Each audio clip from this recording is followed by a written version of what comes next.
Good day. My name is Enebong Blessing.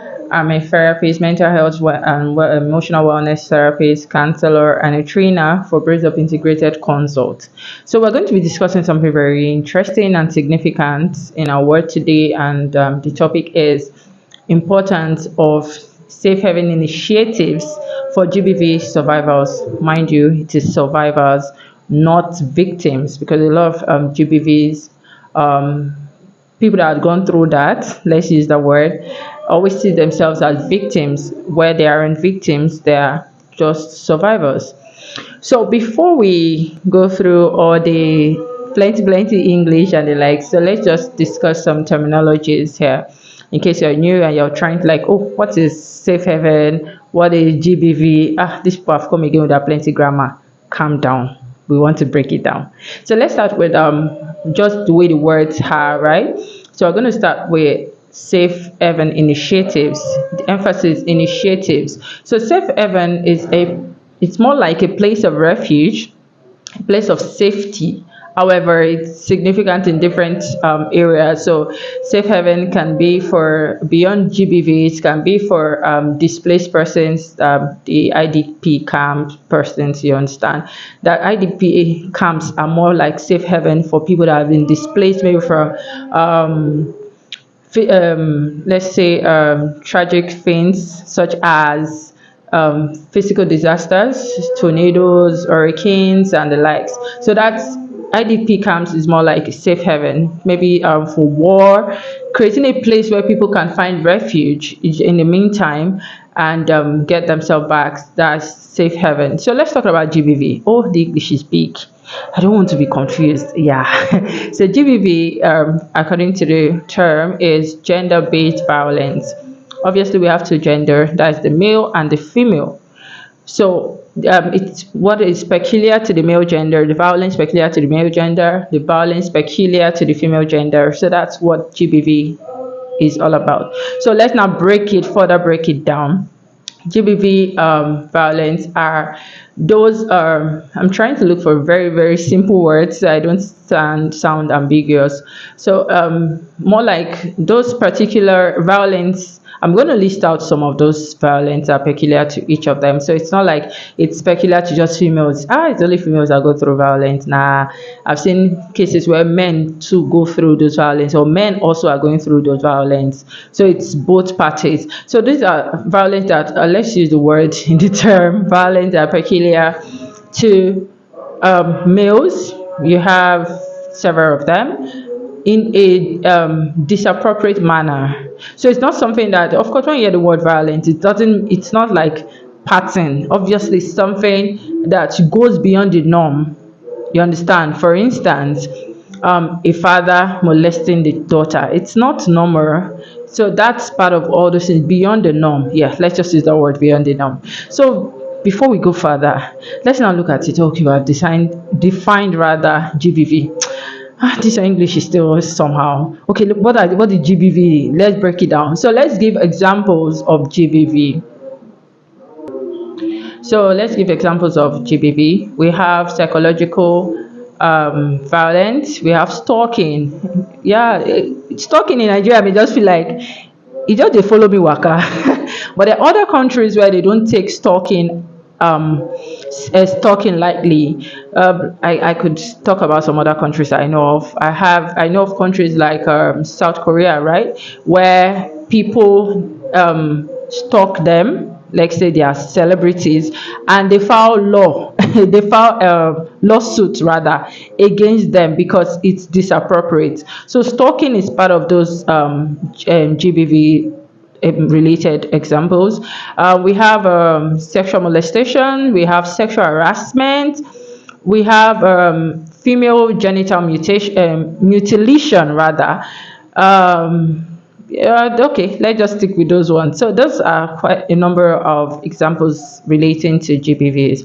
So since we have established that, before we go further, let's now look at it. Okay, fine, we've already gotten some examples. Then how does this thing happen? It's not like it just comes out in the open. Something must have prompted it. So we are going to cite some examples, emphasis on some because there are quite a number of them, but because of time and also sort of don't get to prolong matters, we're going to cite some of them. What are these reasons of GBVs? I'll start with distorted mindset. Yeah, because everything starts from the mind. So that's, I can link it up and say mental issues. Yeah, in Nigeria, we don't really take a lot of these things very serious, but trust me, outside the country, you will hear crazy things. You hear things like the child or the person just wakes up with so many mental related issues, so I don't get to confuse quite a number of persons. So it starts with the mind. Distorted mindset. What have you been exposed to? What have you been told to? For some persons that were exposed to pornography, you will see things like, let's say some of those captions, you will see things, yes, I was exposed to pornography, so obviously I know this thing. You see things like, let's see, I'm trying to get a word, don't mind me. A father having a lovely time with his stepdaughter, and then you just, when you see those things, you just feel like, oh, it's okay, they are in love with each other. Or the brother, they use very raw words, but I'm very careful with my choice of words. Say stepbrother screwed his stepsister. You see another one, stepsister touching herself and her brother helped her. Sexy mom attracted to our son, like things like that. So when you constantly get exposed to those things, what it does to your mind, it makes you feel like, oh, it's not a big deal, right? Oh, it's, if I'm in love with my mom, it's fine. Yeah. And then if you're probably, you're not probably, yeah, African, and then you go to your mom and say, Mom, I'm in love with you. You know, when you say, Mom, I love you, it's different from I'm in love with you. And you say, I love you. And your mom is like, Oh, son, I love you too. And then you say, Mom, I'm in love with you. I love your shape. I love you're so sexy. Like each time I look at you, I'm dripping. Your mom just probably look at you like, my people, my village people has finally gotten me. So when you think, when you get exposed to those things, it makes you feel like it's not a big deal, you can you can do this. So part of those reasons of GBVs, your mental issues, mental health issues, your mindset. Another thing is, let's look at some traditions, right? There are some part of Nigeria, let me be specific to Nigeria because I'm a Nigerian, obviously. So there are some part of Nigeria where they still mutilate female genitals. And they don't see it like a big deal. They just feel like, it's fine. And those things has terrible side effects. So it could also be traditional. And then let's look at the part of molestation, right? So I remember when I was much younger, a teenager. I grew up in the barracks, so if you try anything, I could, let's just leave it like that. So there are ladies that come to sell granules because my mom has a provision store, and they come to sell granules for us. Trust me, those northern people, their granules is very beautiful. I don't want to start thinking about it. So one of those days, because they are very lovely people, very beautiful ladies, very, very beautiful and lovely ladies. So one of those days, one of them came to sell granite, and she was looking very sad because normally she's this very happy person. My mom called her because my mom is this Wazobia person, so she can speak Hausa, Igbo, Yoruba. She even hears different languages. This is another way to say my mom is super. So my mom asked her what happened, and she said that it's time for her to get married. My mom was like, get married? Why? Because the lady obviously wanted to go to school. She wants to further her education, and then she was at that age where she needs to be married off. My mom was like, okay, why don't you just try to explain to them that you don't want to, you want to get married? She said it's not like she had a choice over it. When you get to that certain age, I think between 14 to 16, thereabouts, yeah, I know it's not beyond 16, that you have to get married. Her elder sister, because they were changing themselves. When that one wanted to leave, she had to introduce these her own, they call themselves sisters. They are not like they are blood related, but since they are of the same tribe. So she said that one has gotten married, so it's her own turn. And my mom was like, okay, can't you explain to your family? She said, no, she can't. Okay. And then the girl was considering running away, but I don't know. There are some things, factors that could not be explained. So she said she couldn't, that she just has to get married. And she's getting married to an older man that obviously has several wives and children. But because it's that traditional role, she has to. You understand? So sometimes most of all these GBVs are related to traditional rules, laid down rules. Another factor is we cannot rule out the spiritual. Okay, so I know of some family lineages where it must happen. It's either maybe the dad rapes the sister or the brother, but either way, there must be this sexual molestation in that particular generation. It must happen either from the top to the bottom or from the bottom to the top. It just has to happen.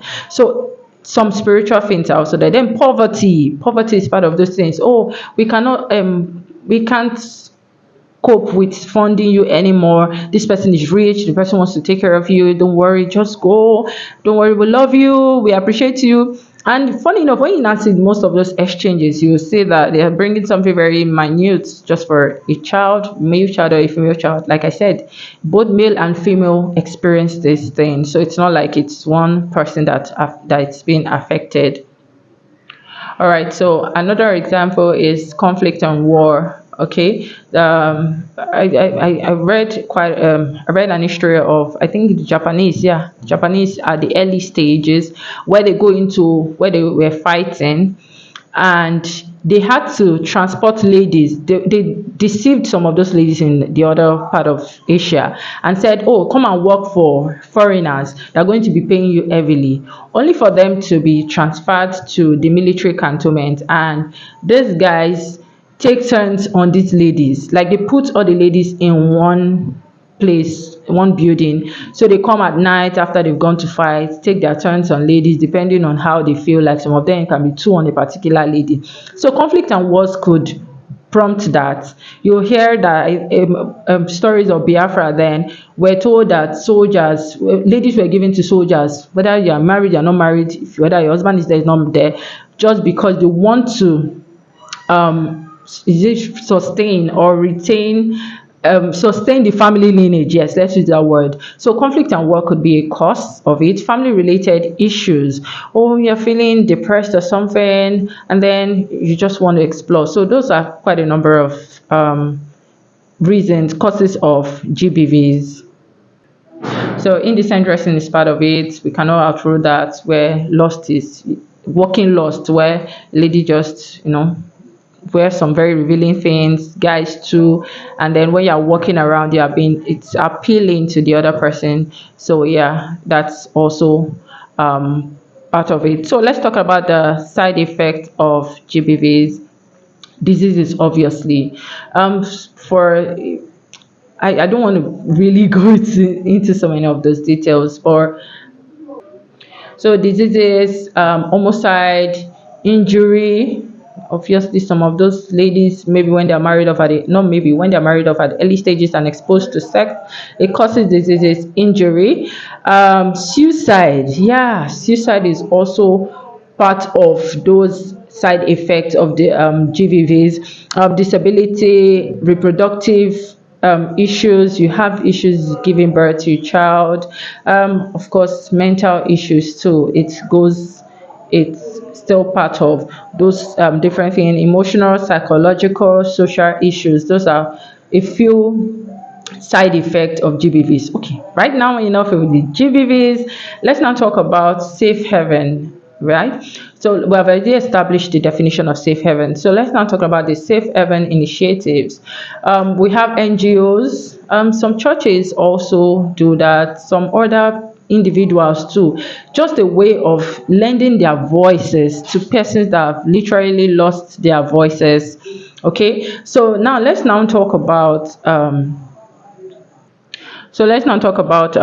safe haven. What do these safe haven initiatives stand for before we now talk about the safe haven initiative for GBV survivors? So let's start. What does safe haven do for normally? So safe haven, just like the word safety, they provide safety both for physical safety, emotional safety, that's in terms of counseling, in terms of therapies, in terms of accommodation for those that have been displaced physically, medical services for those that are affected with diseases whatsoever. So those are quite a few of them that Safe Haven stands for rather. So let's now move further to, okay, what's now the importance, back to our topic. So what's now the importance of safe haven initiatives for GBV survivors? We have established examples of GBVs, the meaning,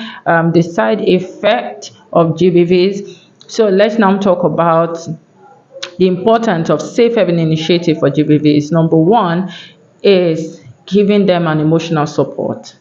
One of the things that is peculiar with people that have gone through sexual based violence is they feel sapped in, more like they feel like they don't have a voice anymore. Okay, I'm going to cite a practical example. So some years back, I read about a particular story of a pastor. Yeah, pastor in a church, popular church. He has two girls. He's with his wife, and he was molesting the girls back to back. The girls couldn't hold it anymore. Spoke to their mom. Some moms and some. In fact, let's just put it like this: some parents are just so myopic and insensitive to whatever is happening with the children.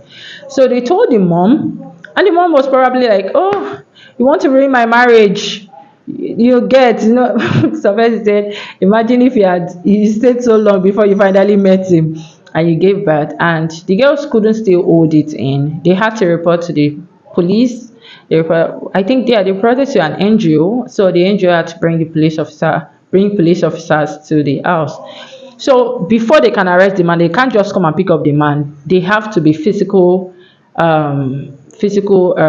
trying to get a witness rather. So they confronted the girls. "Oh, is it true you reported this? Is this your dad?" "Yeah." "Is it the one that has been doing this to you?" And that look, African parents have that look. And then they couldn't talk, more like they were looking at their mom and they were looking at the prestige of their dad. So at the end of the day, they couldn't even arrest the man and they had to leave these girls. I don't even want to know. I can't even phantom what's going to happen to them afterwards, because the side effect is going to be very, very terrible. But this is what these girls had to go through. So now, what are safe haven initiatives? Helps give voice to the voiceless. So if you feel like you've lost your voice, trust me, just locate a very good place, very good safe haven place. We have for safe havens, we have some of them are very specific. We have reforms for those that have gone through drug abuse. We have the ones for children. We have the ones for people that are disabled. We have the ones for teenagers that are affected sexually. We have the ones that very specific. So you can try to locate. If it's difficult, maybe you are finding it difficult to talk to somebody, because I know one of those constraints for GBVs is the fact that there is this condemnation, this discomfort. You hear things like, "What did you go and do there?" Like a lot of questions, a lot of things that people say are so insensitive that they forget that, see, these people are still humans. They have blood flowing through them. So safe haven just gives you a voice. They more like are your safety, because I know part of all these initiatives, there are always trained volunteers and trained experts there, that understand the place of confidentiality and understand the sensitivity of this matter. So they will hear your voice. They will lend their voice to you in case you feel like, oh, you can't still talk. And then you have to go through the counseling, the therapy, the healing process to come out stronger. There are a lot of persons that have gone through this, obviously, and they came out very, very strong. Trust me, you won't be the first and you won't still be the last. But instead of sapping this in, why not find safety? Find safety in a place that understands you. Yes, you will also meet people that have gone through the same thing. Because I know one of those challenges is the fact that you feel like, oh, you're alone, you don't have anybody, nobody understands you, nobody knows what you are going through, nobody knows what you have gone through. When you get such a place, what it does also is to make you link up with people that have gone through the same issues. At the end of the day, you are not alone because you share your burdens with each other, and of course both of you will find comfort with yourself. So yes, another thing is providing basic needs. Safe Haven initiatives help provide basic needs. I know of a particular NGO that recruits prostitutes, right? People that have gone through prostitution. Yes, I'm very particular at that word. But I've gone through prostitution, so that decided that, oh, I don't want to do this anymore. So they take these girls in, provide accommodation, daily feeding, get them skilled up, and they are practicing. So providing your basic needs, giving you shelter, legal assistance. See, in as much as you don't want to, like, oh, you don't get, I can't just expose this person. See, whatever predator you don't expose. Let's use a literal example. Imagine, for instance, a let's use lions don't bite; they kill you and kill people eventually. Let's use, for instance, a snake beats you, and you survived that poisonous attack, and then you say, "Oh, you know obviously where the snake is," and he said, I don't want the snake to bite me again, or just I'm just trying to like make it as a practical as ever. You not like, oh, let me not even say anything, let the snake just be roaming. The moment you leave that snake roaming, what it does is it may not even bite another person. You survived, another person could be beaten and the person will die. So what's important, if you can't kill the snake yourself, quickly go and get assistance. Make sure you attack it. That's what part of the things that Safe Haven Initiative does for you. It gives you this legal assistance that, oh, you can't do it, don't worry. We'll carry a burden for you. We're going to arrest whoever did this thing. So those are quite a number of them. So I just hope that from watching this, you will learn some things, and then you will know that you are not alone. Trust me, you're not alone. So many people have gone through this, and so many people are going through this. But one thing is for sure, you will still come out stronger. First of all, just come out of that shell. Get somebody to hear your voice. Go to a place that your voice can be heard. You can feel free. If it means for you to go through counseling, if you know, okay, I don't want any NGO to be keeping tabs on me, because sometimes people just feel like, if this NGO knows about me, they can be calling me back to back. You can check online, get counseling services, therapy services outside. Just make sure you find safety. And sometimes, even not sometimes, yes, there are those times where even if you have gone through those processes, you still need to, you must have heard some people say, the more I see him, the more I feel like killing him. You don't need to go that extreme. Get somebody to help you arrest that person. Okay, so I hope this has really been helpful. It's really interesting discussing about this, and I hope you get the confidence to come out. You get the confidence to speak out loud. I learned that from somebody that went through sexual molestation. She coined the word speak out loud. She said she felt so choked up, nobody was hearing her, nobody understood her, but now she's living her best life, and you also can live your best life. She's married and she has a child. I know of several persons that have been molested that are happily married, like their husband literally worship them. Okay, so don't feel like, oh, because this happened, everything is over for me. No, it's not. It's only over for you if you decide it's over for you. And part of those reasons you can decide it's over for you is by shutting your mouth, or by not talking to anybody, by not seeking help of any sort, and feeling like you are the most terrible person in the world. Trust me, you are not. So thank you very much, really, for joining me. It's so nice again. Once again, my name is Enebong. Blessing, and thank you. Good evening, everyone. Good evening, good morning, good afternoon, whatever time this video comes up on your screen. My name is Ms. Victor, and I'm the team lead for GEAM Afrika initiative. GEAM Afrika stands for Gender Equality and Advocacy Movement.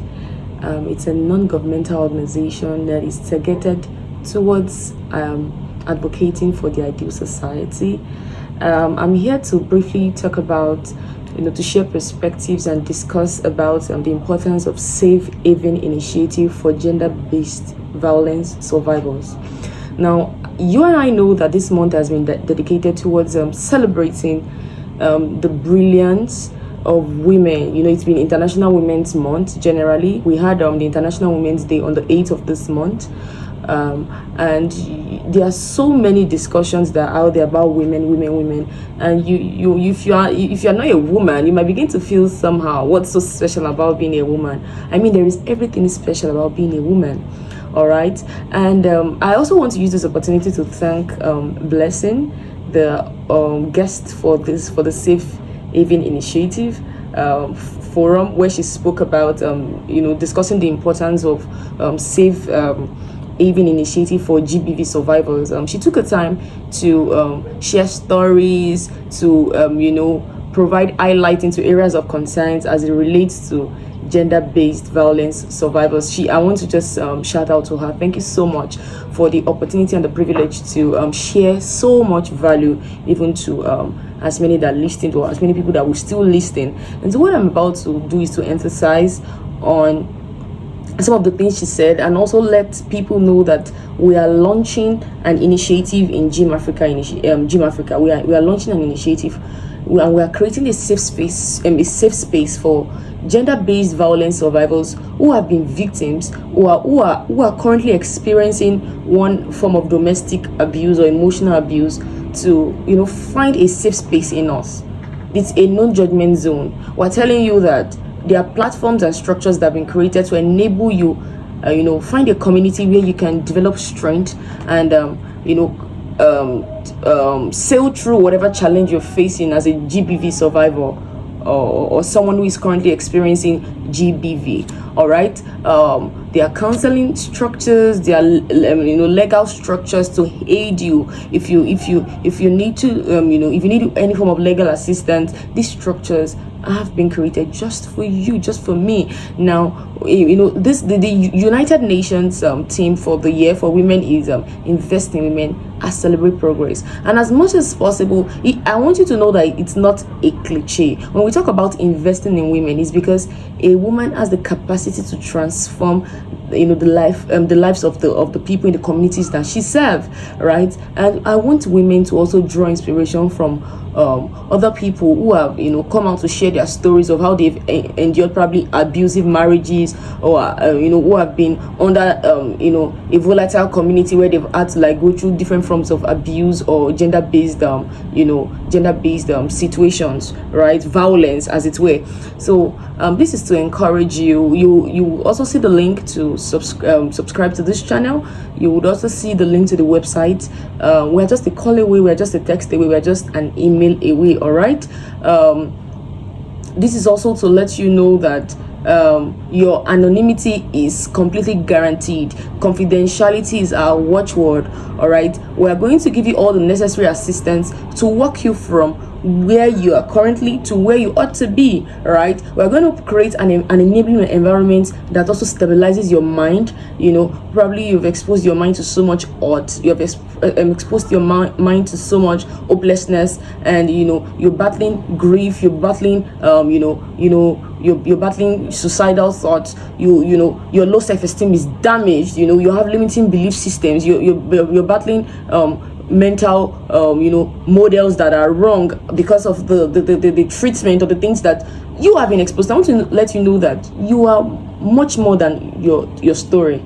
Your life is more than your story. It's more than the things that you have faced. All right, I want you to know that there is still an avenue for you to evolve into a woman of your dreams. There is still an opportunity for you to become a better woman. And so that's why we are advocating for an ideal society that is very much inclusive, that allows your voice to be heard. So what's stopping you? What's limiting you today? I want you to take a bold step. I want to encourage you as a confident woman that you are, as a confident person. And if you're a man listening to this, you know anybody that's going through gender-based violence and you want them to get the help, we are here with all the needed help. There are resources that's going to be made available for you, and that's why we are launching the Safe Haven initiative under the GEAM Afrika initiative. We are launching this program. We are launching this avenue for you to come out and seek help and seek redress and seek all this and get from gain strength from a strong community of women